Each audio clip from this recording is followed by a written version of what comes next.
찬송가 370장 주 안에 있는 나에게 함께 찬송하시겠습니다.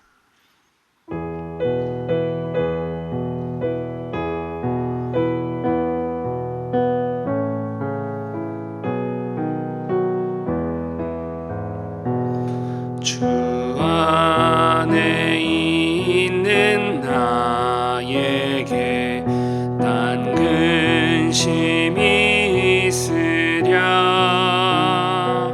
십자가 밑에 나가 내 짐을 풀었네. 주님을 찬송하면서 할렐루야 할렐루야. 내 앞길 멀고 험해도 나 주님만 따라가리. 그 두려움이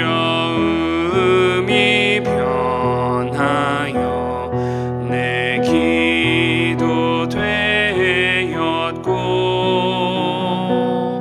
전날의 한숨 변하여 내 노래 되었네.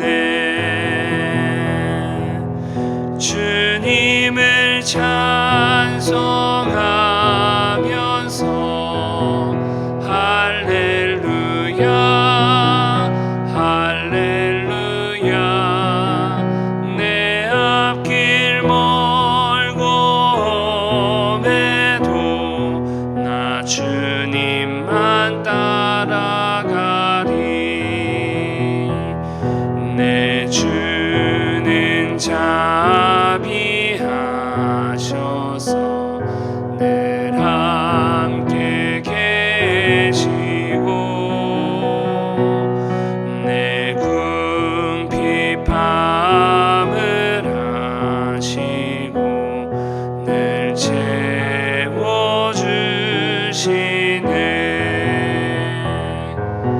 주님을 찬송하면서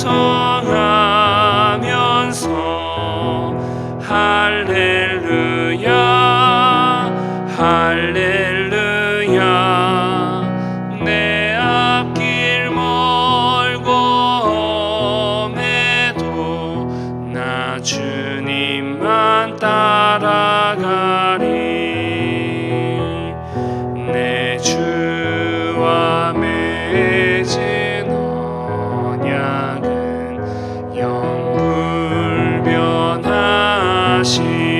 영불변하시니 그 나라 가기까지는 늘 보호하시네. 주님을 찬송하면서 할렐루야 할렐루야. 내 앞길 멀고 험해도 나 주님만 따라가리. 아멘. 기도하겠습니다. 사랑과 은혜가 풍성하신 하나님 아버지 감사합니다. 오늘도 은혜와 사랑을 따라 우리 하루의 첫 시간을 주님께 드림으로 시작하게 하시니 감사드립니다. 이 시간 은혜를 사모하며 하루의 첫 시간을 주님께 드리는 우리 모든 성도들의 심령에 하나님의 넘치는 은혜와 사랑으로 채워 주옵소서. 특별히 기도 제목을 가지고 하나님 앞에 아뢰일 때 하나님 선한 응답의 역사, 은혜의 역사를 경험하게 하시고 이를 통해 주의 사랑받는 자녀임을 확신하고 더욱 하나님의 영광을 위해 살아가게 하여 주옵소서. 오늘도 말씀을 통해서도 하나님의 크고 놀라운 은혜와 사랑을 깨닫게 하시고 그 말씀이 우리 인생의 능력이 되어서 동서남북 삶의 모든 영역 가운데 하나님의 사랑을 증거하는 자로 세워 주옵소서. 우리의 구원자 되신 예수 그리스도의 이름으로 기도드리옵나이다. 아멘. 오늘 우리에게 주시는 하나님의 말씀 이사야서 1장 21절에서 31절까지 말씀입니다. 이사야 1장 21절에서 31절까지의 말씀, 봉독은 27절까지만 하겠습니다. 여러분 한 절, 제가 한 절 교독하겠습니다. 신실하던 성읍이 어찌하여 창기가 되었는고, 정의가 거기에 충만하였고 공의가 그 가운데 거하였더니 이제는 살인자들 뿐이로다. 내 은은 찌꺼기가 되었고 내 포도주에는 물이 섞였도다. 내 고관들은 패역하여 도둑과 짝하며 다 뇌물을 사랑하며 예물을 구하며 고아를 위하여 신원하지 아니하며 과부의 송사를 수리하지 아니하는도다. 그러므로 주 만군의 여호와 이스라엘의 전능자가 말씀하시되 슬프다. 내가 장차 내 대적에게 보응하여 내 마음을 편하게 하겠고 내 원수에게 보복하리라. 내가 또 내 손을 내게 돌려 내 찌꺼기를 잿물로 씻듯이 녹여 청결하게 하며 내 혼잣물을 다 제하여 버리고 내가 내 재판관들을 처음과 같이 내 모사들을 본래와 같이 회복할 것이라. 그리한 후에야 내가 의의 성읍이라 신실한 고리라 불리리라 하셨나니. 함께 읽습니다. 시온은 정의로 구속함을 받고 그 돌아온 자들은 공의로 구속함을 받으리라. 아멘. 오늘도 사모함으로 나오신 모든 성도님들의 심령 가운데 우리 하나님께서 넘치는 은혜를 역사해 주시기를 축복합니다. 오늘 함께 읽은 본문 말씀을 가지고 여전히 사랑하시는 하나님이라는 제목으로 하나님 말씀 함께 살펴보겠습니다. 일반적으로 부모와 자녀의 관계에 있어서 자녀가 잘못을 했을 때 부모는 자녀를 훈계합니다. 부모가 자녀를 훈계하는 이유는 자녀를 사랑하는 마음에서 자녀가 어디까지나 바르게 자라기를 기대하는 마음으로 훈계하는 거죠. 정상적인 부모와 자녀의 관계에서 부모가 자녀를 죽으라고 징계하는 그런 부모는 없는 것입니다. 하나님께서도 우리의 아버지로 우리가 그릇된 길로 행할 때에는 자녀인 우리를 징계하심으로 바로 잡으시기도 하시는 겁니다. 그래서 히브리서 12장 8절의 말씀처럼 하나님의 징계는 하나님의 자녀가 되었다는 표이기도 한 것입니다. 오늘 본문에도 보시면 하나님은 자녀된 이스라엘 백성을 바로 잡으시려는 의지가 분명하게 나타나 있습니다. 그래서 21절에 보시면 전과 그리고 변질된 후의 상태를 대조하며 지적하고 계시는 거죠. 전에 하나님의 백성이요 자녀된 이스라엘을 향하여 신실한 성읍이었고 또 정의가 충만했으며 공의가 그 가운데 있었다고 말씀하십니다. 거룩한 하나님의 백성이요 자녀였다는 사실입니다. 그래서 본문과 같은 이사야 1장 2절과 4절에 보시면 자식이라는 표현이 직접적으로 등장하고 있는 것이죠. 전에 하나님의 사랑을 받는 하나님의 거룩한 소유요 백성이었다는 것입니다. 이처럼 이스라엘은 하나님의 선택받은 백성이고 하나님의 특별한 사랑을 받는 하나님의 자녀였습니다. 그러나 이스라엘은 계속해서 죄악의 길로 걸어갈 뿐이었습니다. 이스라엘의 형편이 이렇다고 한다면 피조물에 불과하고 죄인에 불과한 이들을 심판하시고 멸망시키심이 합당한 것입니다.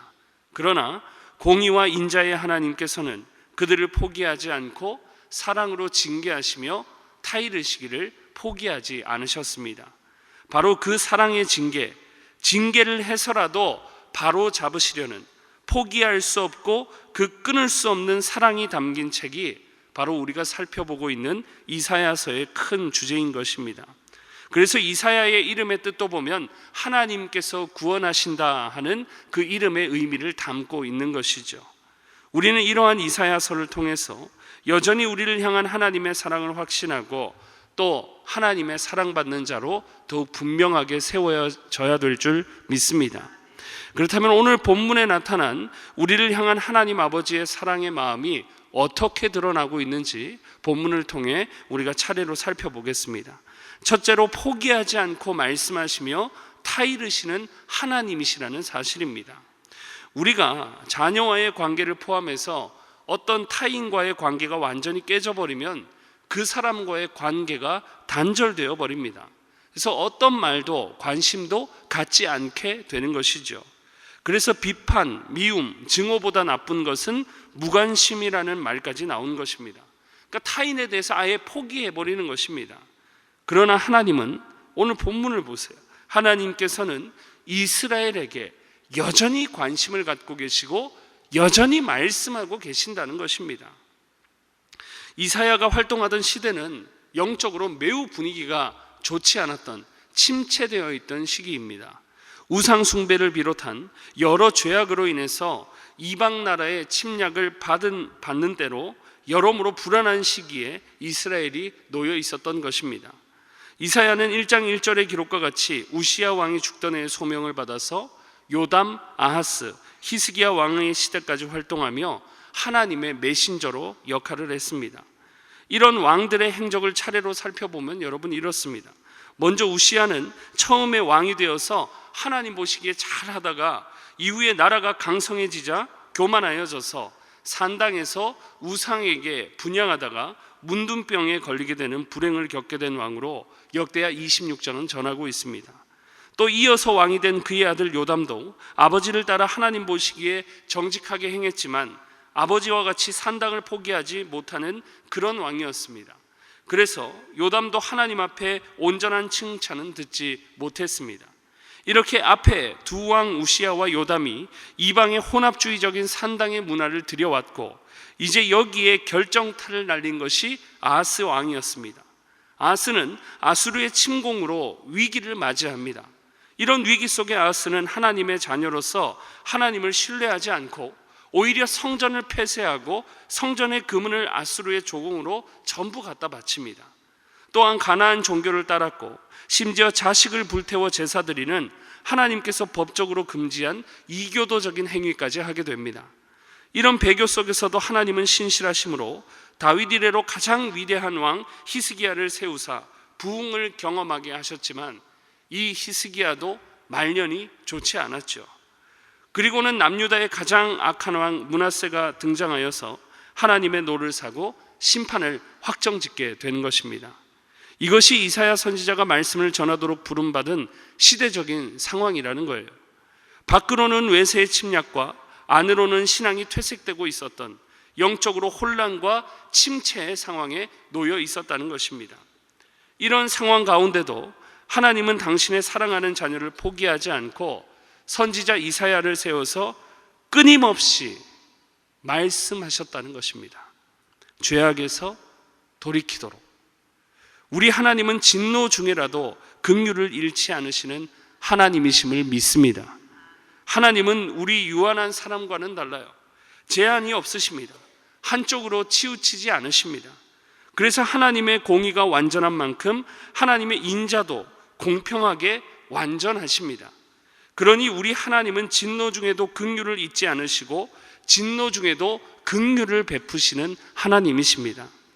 하나님은 창세 때 아담과 하와의 범죄에 있어서도 진노의 심판을 이행하셨지만 동시에 가죽옷을 지어 입히시고 또 여자의 후손으로 오실 구원자를 약속해 주심으로 긍휼을 그들에게 베풀어 주셨습니다. 또한 세상의 죄악이 가득할 때에도 하나님께서 노아와 그의 가족만은 긍휼히 여기심으로 그들로부터 새롭게 시작할 수 있는 기회를 주셨고 또한 이스라엘이 출애굽하여 불평하고 원망하며 불신하기 일쑤였지만 여전히 그들을 사랑으로 다스리시며 그들의 출애굽 2세대들이 약속의 땅 가나안을 누리도록 허락해 주셨던 것입니다. 오늘 본문도 보세요. 비록 남유다가 패역한 상황이기는 하지만 24절에 뭐라고 기록합니까? 그러므로 주 만군의 여호와 이스라엘의 전능자가 말씀하시되 내가 여전히 너를 포기하지 못하겠다는 것입니다. 하나님이 여전히 이스라엘에게 말씀하고 계십니다. 애타게 패역한 백성들, 신실한 성읍이라 불렀던 자녀들을 향해 하나님께서는 돌아오라고 부르짖고 계셨던 것입니다. 이것이 포기하지 않으시는 하나님의 사랑에 대한 증거인 것입니다. 그래서 우리는 날마다 하나님의 말씀 앞에 나아가야 하는 것이죠. 성경을 읽고 듣고 묵상함으로 그렇게 하나님의 말씀 앞에 나아갈 때 여전히 연약한 나를 포기하지 않으시고 내게 말씀하고 계시는 하나님의 사랑을 우리가 다시금 깨닫고 하나님의 사랑받는 자녀로 합당하게 서게 될 줄 믿습니다. 두 번째로, 하나님께서 당신의 자녀를 포기하지 않으심의 증거는 하나님의 애통해 하심을 통해서입니다. 우리가 어떤 타인이나 대상의 잘못으로 관계가 어그러지면 대화만 끊기는 것이 아니에요. 감정도 끊어지게 되는 것입니다. 그 사람의 잘못을 보고도 안타까워하거나 슬퍼하는 마음이 들지 않는다는 것입니다. 그러나 오늘 본문 24절의 말씀을 보세요. 중간에 뭐라고 기록합니까? 하나님께서 슬프다라고 하나님께서 분명하게 표현하고 계십니다. 패역한 자녀들의 모습을 보니까 포기할 수 없는 그 사랑으로 인해서 하나님께서 애끓는 심정이 끓어오르는 것입니다. 우리가 우리를 위해서 희생한 사람들, 또 내가 사랑하던 대상의 끝을 보게 되면 우리는 슬픈 마음이 자연스럽게 생기게 됩니다. 애끓는 심정이죠. 그러나 우리가 우리에게 해를 입히고 악을 행한 자들의 죽음을 볼 때는 슬픈 마음을 갖기가 어려운 것이죠. 물론 큰 범죄를 저지르고 잘못한 사람이 그에 합당한 벌을 받는 것은 맞지만 그것을 보고 희열을 느끼는 것도 하나님 앞에 옳지 못한 것입니다. 우리 중에 죄 없는 자가 있습니까? 아무도 없습니다. 정의를 지향하고 따르되 여전히 죄인임을 인식하고 주님께 값없이 받은 그 구속의 은혜를 힘입어 사랑과 관용을 우리는 언제나 실천해야만 하는 것입니다. 그런데 요즘 뉴스 보면 뉴스 기사에 어떤 범죄한 사실, 잘못한 사실만 올라오면 댓글에 제3자이면서도 죽여야 된다고 서슴지 않고 말하는 사람들을 많이 보게 됩니다. 저는 이렇게 극단적으로 말하는 사람들 중에는 교회 다니는 사람이 없다고 생각하지 않습니다. 주 안에서 긍휼의 감정, 사죄의 은총을 잊어버린 거예요. 이런 사람들은 자신도 하나님의 은혜를 입었다는 것을 망각한 채 그저 분노에만 휩싸여 가지고 애끓는 하나님의 심정을 공감하지 못하는 것입니다. 무감각해진 거예요. 여러분, 눈물의 선지자 예레미야를 생각해 보세요. 백성들의 죄악과 그로 인한 멸망의 계시를 듣고 그는 애가를 지어서 불렀습니다. 이처럼 죄악의 형편에 놓여 있음을 인식하게 되면 애통하는 감정이 끓어오르는 것입니다. 그러나 아주 제한된 이사야나 예레미야와 같은 소수만 애통해야 할 뿐, 이스라엘은 도무지 자신들의 형편으로 이 형편이 죄악으로 인해서 슬픔의 현실 가운데 놓여 있다는 사실을 인식하거나 애통해야 할 줄 몰랐습니다. 그래서 오늘 본문 21절에서 23절에도 보면 죄악에서 돌이킬 줄 모르는 이스라엘의 모습이 잘 기록되어 있는 것입니다. 특히 23절에 보시면 하나님이 불의하게 여기시는 고아와 과부를 무시하고 그들을 도와줄 줄 모른다고 기록하고 있습니다. 사회적으로 정말 도움이 필요한 약자들이 어떻게 되든지 말든지 상관하지 않는다는 거죠. 그들의 아픔에 관심도 없고 공감할 줄도 모르는 자기 탐욕에 빠져 있었던 것입니다. 그럼 이런 백성들에 대해 하나님도 그냥 상관 안 하시고 심판하시면 될 텐데, 결코 인자와 공의의 하나님은 그렇게 하지 않으시고 24절과 같이 슬프다라고 하나님은 그 사랑에 애끓는 심정을 우리에게 표현하고 계십니다. 그러니 우리는 이렇듯 우리에게 마음을 쏟으시고 그 정도로 관심과 사랑을 갖고 계신 그 하나님을 바라보며 하나님의 사랑받는 자녀로 합당하게 살아가야 할 줄 믿습니다. 그래서 우리가 오늘 여러 죄악으로 병들어 있는 사회를 보면서도 우리는 하나님의 애통함이라는 사랑을 먼저 입은 자로 이 애통함을 품고 하나님께 현실과 연약한 우리 자신을 놓고 기도해야만 하는 것입니다. 그렇게 할 때 우리를 사랑하심으로 애통해 하시는 하나님께서 회복시켜 주시는 긍휼의 은혜를 베풀어 주실 줄 믿습니다. 마지막 세 번째로 진노 중에도 여전히 당신의 자녀들을 향해서 회복과 구원을 말씀하시는 하나님으로 인해서 우리는 하나님께서 당신의 자녀를 포기하지 않고 사랑하시는 하나님을 발견하게 되는 것입니다. 오늘 본문은 이스라엘의 죄악에 대한 하나님의 심판만을 선언하고 계신 게 아닙니다. 25절에 그들을 정결케 하고 또 26절에 본래와 같이 회복시키시며 27절에 구속함을 받게 하신다고 말씀하십니다. 그럼 이 심판의 목적은 여러분 무엇이라는 것입니까? 죽이시겠다는 거예요? 살리시겠다는 거예요? 멸망시키시겠다는 거예요? 다시 회복시켜 주시겠다는 것입니까? 다시 회복시켜 주시고 살려주시는 사랑의 하나님이신 줄 믿습니다. 나머지 28절에서 31절까지의 의도도 동일해요. 이처럼 구원과 회복의 의도를 분명하게 밝히셨으니 심판을 통해 멸망당하는 강팍함이 아니라 제발 깨닫고 돌이켜 회복의 자리로 나오라는 음성인 줄 믿습니다. 이처럼 우리 하나님은 진노 중에도 회복의 여지, 가능성을 두시고 말씀하시는 그런 사랑의 하나님이십니다. 여러분, 우리가 구원받은 것도 생각해 보세요. 자격 없는 죄인, 가능성 없는 죄인이었습니다. 그러나 이런 죄인이 구원받을 수 있는 것은 하나님의 이 끊을 수 없는 사랑 때문입니다.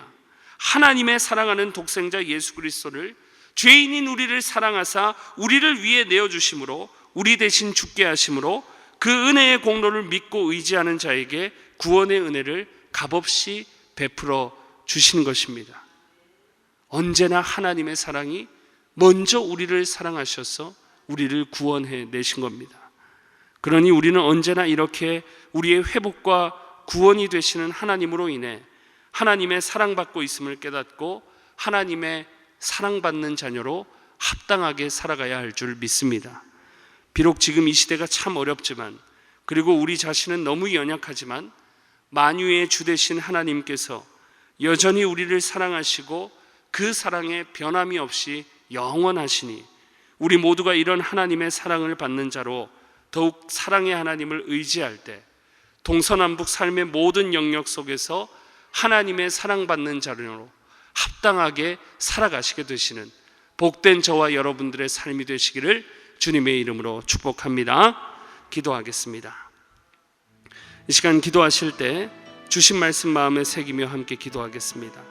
오늘 말씀을 통해 하나님의 사랑받는 자녀답게 살지 못하는 우리의 연약함을 발견하게 하신 하나님, 우리를 긍휼히 여겨 주옵소서. 우리가 연약한 중에도 여전히 우리를 사랑하사 우리가 다시 하나님의 자녀로 합당하게 살기를 원하시는 하나님, 하나님의 그 사랑이 원동력이 되어서 하나님의 사랑받는 자녀로 합당하게 살아가는 인생 되게 하여 주옵소서. 기도하시고 다음 주부터 진행되는 중등부 여름 수양회와 청년 2부 수양회, 그리고 제주 선교 가운데 하나님께서 넘치는 은혜로 역사해 달라고 기도하시고, 특별히 병중에 있는 성도들 이 폭염 가운데 하나님의 사랑으로 건강을 지켜달라고, 우리 시간 주신 말씀과 다음 세대와 제주 선교, 그리고 우리 환우들을 위해서 간절히 주여 한번 부르시고 기도하며 나아갑니다. 주여. 하나님 아버지 감사드립니다. 오늘도 말씀 안에서, 말씀 앞에서 우리를 향한 하나님의 변함없는 그 큰 사랑과 은혜를 발견하게 하시니 감사드립니다. 날마다 영원한 사랑, 변함없는 사랑과 은혜로 우리를 다스리시고 우리를 사랑하시기를 기뻐하시는 하나님, 하나님의 그 존재 앞에 날마다 기억하며 살아갈 수 있는 은혜를 허락하여 주옵소서. 세상이 아무리 흉흉하고 또 이 세상 가운데 살아가는 우리가 연약할지라도 하나님의 사랑을 기억하고 붙잡으며 의지하며 살아갈 때마다 그 사랑의 힘이 원동력이 되어서 하나님이 이 시대 가운데 우리로 여전히 변함없는 하나님의 거룩한 백성으로, 하나님의 자녀로, 하나님의 사랑받는 자로 합당하게 살아갈 수 있는 은혜와 힘을 공급하여 주옵소서. 그리하여 이 땅 가운데 하나님 빛과 소금의 역할을 감당할 수 있는 우리 모두가 되게 하시고, 하나님이 기뻐하시는 자로, 하나님의 사랑받는 자로 온전히 세워질 수 있도록 주께서 역사하여 주옵소서.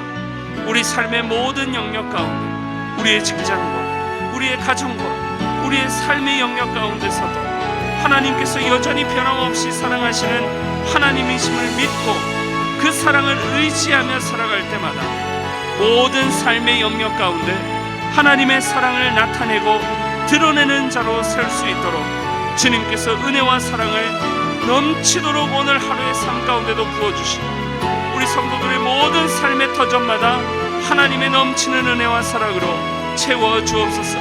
하나님 또한 우리 교회가 계속해서 다음 주부터 진행되는 하나님, 다음 세대 여름 사역을 위해서도 기도합니다. 하나님, 이 여름 사역 가운데 하나님 넘치는 은혜를 부어주시옵소서. 하나님, 중등부의 여름 캠프와 또 청년 2부의 여름 캠프 가운데 또 준비하고 있는 제주 선교 가운데 하나님께서 은혜로 역사하여 주시옵소서.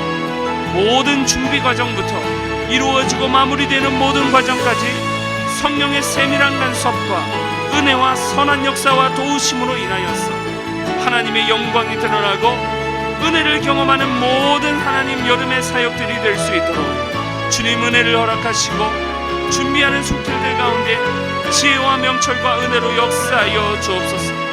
특별히 다음 세대 가운데 은혜로 역사하시고 주님을 인격적으로 만나는 기회가 될 수 있도록 하나님 은혜를 베풀어 주옵소서. 하나님 또한 이 무더운 여름 날씨 폭염 가운데서도 병중에 있는 우리 연약한 환우들 하나님 기억하시고 은혜로 돌보시고 그들의 건강을 주님께서 지켜주시고 돌보아 주옵소서. 매주 목요일은 전도 및 선교 사명을 위해 기도하는 날입니다. 이 시간 기도하실 때 주여 우리 위에 아버지의 마음을 부어주사 많은 영혼을 구원하게 하옵소서. 우리 교회가 돕고 있는 파송 및 후원 선교사들의 가정과 사역 위에 은혜를 내려 주옵소서. 전도와 선교 사명을 감당할 수 있도록 성령으로 기름 부어 주옵소서. 그리고 계속해서 연구월 중에 계시는 담임 목사님 위에 기도해 주시고 함께 동역하시는 장로님들과 교역자들이 사랑으로 하나 되어 온 교회가 성령으로 충만한 가운데 부흥의 역사를 이루게 해달라고 전도와 선교 사명을 위해 합심으로 기도하신 후에 자유롭게 기도하시면 되겠습니다. 이 시간 기도하실 때 먼저 저를 따라해 주시기 바랍니다. 주여 아버지의 마음을 주옵소서. 주여 아버지의 마음을 주옵소서. 주여 아버지의 마음을 주옵소서. 주여 아버지의 마음을 주옵소서. 다 같이 주여 한번 부르시고 합심으로 기도하며 나아갑니다. 주여.